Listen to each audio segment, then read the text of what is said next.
You ever been so overlooked? They forget you're even in the room? They don't look you in the eyes. Don't say your name. They just walk past you, like you ain't even there.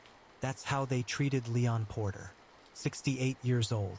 Woke up every day at 4:30 a.m., put on his gray janitor's jumpsuit, steel-toe boots, same coffee in the same dented thermos, mopped floors, emptied trash, cleaned up after men who never once said thank you.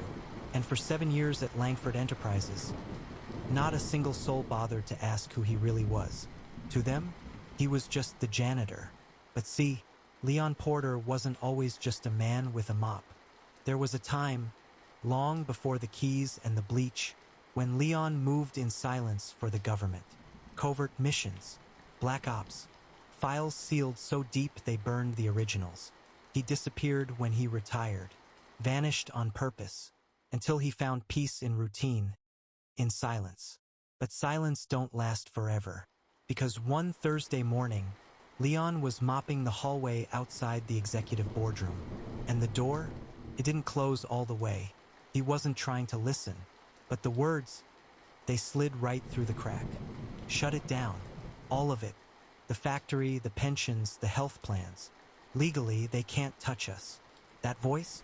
Devin Langford, 38, CO, inherited the company from his daddy. Slick hair, custom suits, smile like a knife. Leon stopped mopping, not because he was surprised, but because the last time he heard someone talk like that, men died. Leon kept moving like nothing happened. But that night, he didn't go home. He went down to the sub-basement, the room nobody else used. And from the ceiling panel, he pulled out something wrapped in an old army duffel. Inside, a burner phone, a USB drive, and a sealed manila envelope labeled Operation Vindicate. See, Leon may have walked away from the battlefield, but he never stopped watching. And when Devin said he was going to gut the company, leave hundreds of families with nothing, that's when Leon knew. It was time to remind them who he really was. The next day, while Devin laughed with investors and toasted champagne, Leon slipped into the security room. The guard, out cold, snoring with his feet on the desk. Leon tapped in a 10-digit override, pulled the footage from the boardroom meeting. Audio, video, every dirty little secret. But he didn't stop there. He uploaded the USB drive, the one his friend in DC sent him last year. Offshore accounts, fraudulent contracts, shell companies in his mother's name. Devin thought he was untouchable. Leon smiled for the first time in weeks, because this was going to be the end of Devin Langford, and the beginning of something much, much bigger.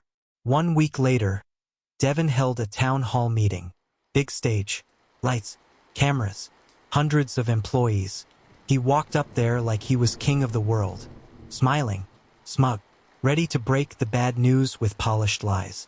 But just as he raised the mic, the projector screen behind him flickered. And then, we shut it all down. The workers can't sue us. They're replaceable. Gasps, shouts, people stood up. Devin turned pale. More footage played. His private deals, secret wire transfers. A silence fell over the crowd like a funeral. Devin screamed for security. Turn it off. Who did this? But it was too late. Justice had already taken the mic. An hour later, federal agents walked through the doors, cuffed him in front of everyone. He tried to talk his way out of it, tried to point fingers. But then came the final blow. Leon Porter, standing tall in the back of the room, no mop in his hand, just the original folder, the evidence, the receipts. Devin's eyes locked on his. For the first time in 7 years, he saw Leon, really saw him, and the look on his face wasn't fear, it was recognition, because deep down Devin knew this man wasn't just a janitor. He was the reckoning. News traveled fast. Janitor exposes billion-dollar fraud. Veteran turned whistleblower saves company from collapse. But Leon didn't want credit, didn't want the interviews, the awards, the praise. He just wanted to clean the mess. One last time, until one night, a letter arrived. No return address. Inside was a photo, A man standing next to Devon. Same yacht, same champagne. Only this man wasn't on the news, wasn't in the files. Just a name, handwritten on the back. C. Warwick. Leon stared at it for a long time, then slipped the photo into his wallet. Because Devon Langford? He was just the front man. But the man behind the glass? He's still out there. And Leon Porter? He's not done cleaning. They thought it was over. Devon Langford in handcuffs. Assets frozen. Scandal exposed. But Leon Porter knew better. See, real corruption don't end with the man in front of the camera. It ends with the man hiding behind it. The man behind the glass. See, Warwick. No first name. No record. Just a blurry photo on a yacht. And eyes that didn't flinch. Leon had seen that look before. A man who thinks the law can't touch him. But Leon wasn't the law. He was something older, colder, sharper. He started digging. Pulled out an old contact list, names from a past life. Dead numbers. Burner phones. Until one answered. Voice raspy. Familiar. Cautious. Porter? I hoped you stayed buried.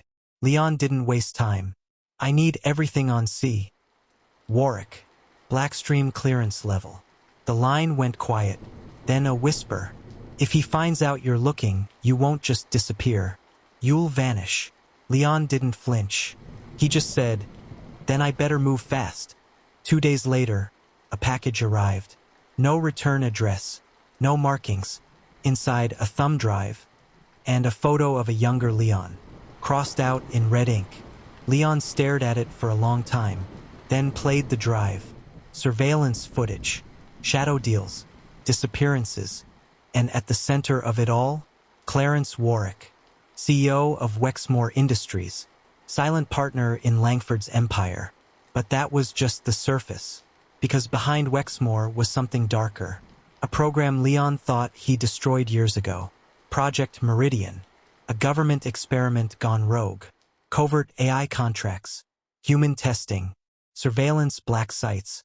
Leon was part of the team that shut it down. But Clarence? He took the blueprints and built something bigger, deadlier. And now, he was tying up loose ends. Leon was the last one left.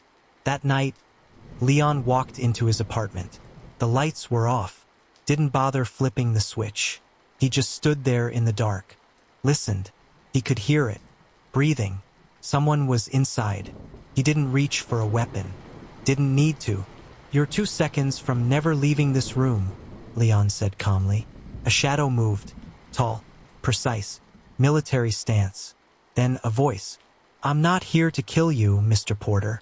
I'm here to warn you. Leon narrowed his eyes. The figure stepped into the light. A young man. Late 20s. Tacked gear. Wexmore insignia on the collar.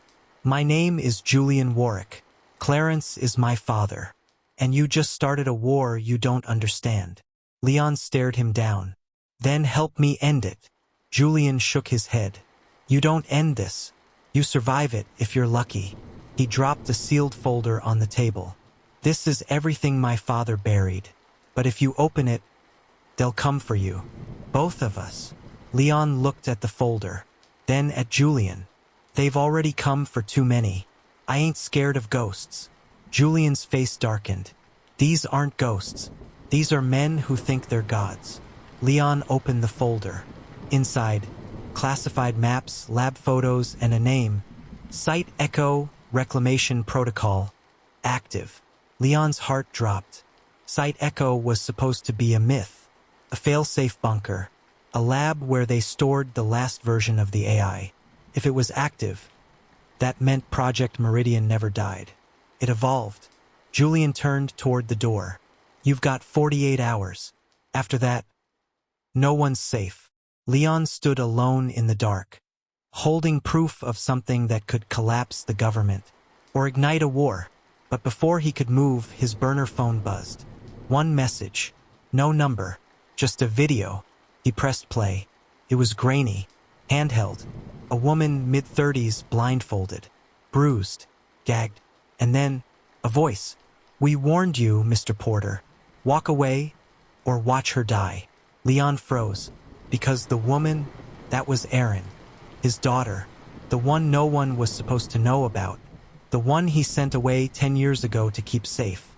But now, she was the bait, and Leon, he's got 48 hours to expose the truth, to bring down Warwick, to save his daughter. But time's running out, and Site Echo just went online. There's a moment when silence becomes the loudest sound in the world. That's what Leon Porter heard after he watched the video. His daughter, blindfolded, gagged, beaten. The one person he left the world to protect, now being used to break him. But they didn't understand something. Leon Porter doesn't break. He bends. He bleeds. But he does not break. Because they didn't take Erin by accident. They took her because she's his anchor, his line back to humanity. And now that line's been cut, there's nothing holding him back. He called Julian. They have her. My daughter. Silence on the other end. Then you're gonna need what's in the case. Julian met him in a storage unit on the edge of the city. Inside, a locked weapons crate marked Blackstream Disavowed. Leon opened it like a man touching his past. 2 custom pistols, old comms unit, tactical data chip, and a black vest marked 017. Leon ran his hand across it. Didn't think I'd wear this again. Julian's voice was low. If Site Echo's live, that vest might be the only thing that keeps you breathing. Leon nodded. Then let's make it count. They moved under nightfall. Site Echo wasn't on any map. But Leon had the coordinates now. An abandoned nuclear facility deep in the hills of North Carolina. Miles of forest. No roads. No witnesses. They hiked in silence. Every branch crack, every rustle of wind, felt like it could be the last sound they heard. Then they saw it. A black facility carved into the rock. No windows. One steel door. Guarded. Heavily. Leon looked at Julian. You got a distraction? Julian smirked. I am the distraction. And before Leon could speak, Julian was gone. Gunfire echoed. Shouts. Leon moved like water. Slipped through the side. Took out 2 guards in silence. Down the hall. Past the labs. Until he found the chamber. Thick glass. Security locks. LED lights humming. Inside, Erin. Hooked up to machines. Eyes swollen. Breathing ragged. Leon's voice cracked. Erin, baby girl, I'm here. She barely opened her eyes. Tears welled up. Dad, they're watching everything. Then a voice came over the intercom. Cold, calm, calculated. Mr. Porter, you've made quite a mess. Leon turned, fists clenched. Warwick, you still don't understand, do you? The voice echoed. This isn't about revenge. It's about evolution. The glass wall started to slide open. Mist poured out. And behind it, a man stepped through. Clarence Warwick. But not the man from the photo. This one, wired, augmented, eyes glowing faintly, metal laced through his veins. A living prototype of Project Meridian. I made myself the future. And your daughter? She's the key to the next version. Leon raised his weapon. You're not walking out of here with her. Warwick smiled. I don't need to. She's already one of us. Erin gasped.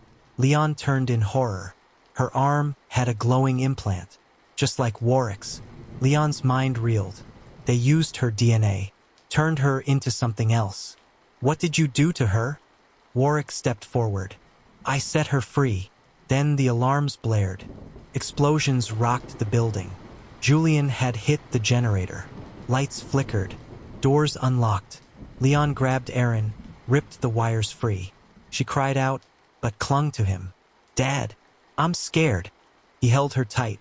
I've got you. Always. They ran through smoke and gunfire. Julian met them at the extraction point. Bleeding. Limping. We have to go. Now. They escaped through the old water tunnels. Collapsed in the forest. Helicopter blades chopped the night sky. Erin lay unconscious in Leon's arms. But she was breathing. She was alive. Leon looked at Julian. We need to shut this all down. Burn it to the ground. Julian shook his head. You don't get it. Site Echo was just one branch. There are 4 more. Leon stared into the distance. Then we find everyone. He stood up, staring at the horizon. But then his phone buzzed. Unknown number. 1 photo. Julian. Dead. Eyes open. Slumped in a chair. Neck snapped. Text underneath. He was the first. You're next. Omega. Leon's breath caught. Because in the photo, on the wall behind Julian, was a map with Leon's home address circled in red. They came for him once. Leon Porter knew they'd come again. But this time, they made a mistake. They circled the wrong house. Because Leon wasn't running. Not anymore. Now, he was the hunter. The photo of Julian's body still burned in Leon's mind. The map, the red circle around his old cabin. The place where he sent Aaron after the war. The only place that ever felt like home. And now, it was a target. Aaron was still recovering. The implant inside her was unstable. Julian's stolen notes said it was called Omega Seed. Experimental. Not fully integrated. If it activated, she'd lose control of her mind. Her body. Maybe even her soul. But Warwick wasn't the one pulling strings now. There was a new name. Omega. Not a person. Not a group. Something else. And Leon could feel it watching. He packed what he needed. 2 hours later, he was in the woods. The cabin stood like a ghost out of time. Still and silent. But something felt wrong. The wind didn't blow right. The birds didn't sing. Leon stepped inside. Everything looked untouched. Photos still on the mantel. Aaron's old books still in a pile. But in the center of the room, candle, freshly burned, still warm. Someone had been there. Recently, Leon moved to the back room, pulled up the rug, unlocked the trapdoor. Below, a hidden basement. Weapons, files, emergency gear, and something else. A tablet, still active. He tapped the screen. A video played. Grainy. Security cam footage from Site Echo. But this time it showed Julian. Not dead. Alive. Hooked to wires. Screaming. He was the first. Leon's stomach dropped. The photo was staged. Julian wasn't murdered. He was taken. Turned. Then came the message. Computerized voice. Leon Porter. You were never meant to survive. But now you will witness. The screen flashed white. Then static. Then coordinates. Alaska. Site Alpha. Leon clenched his jaw. They were baiting him.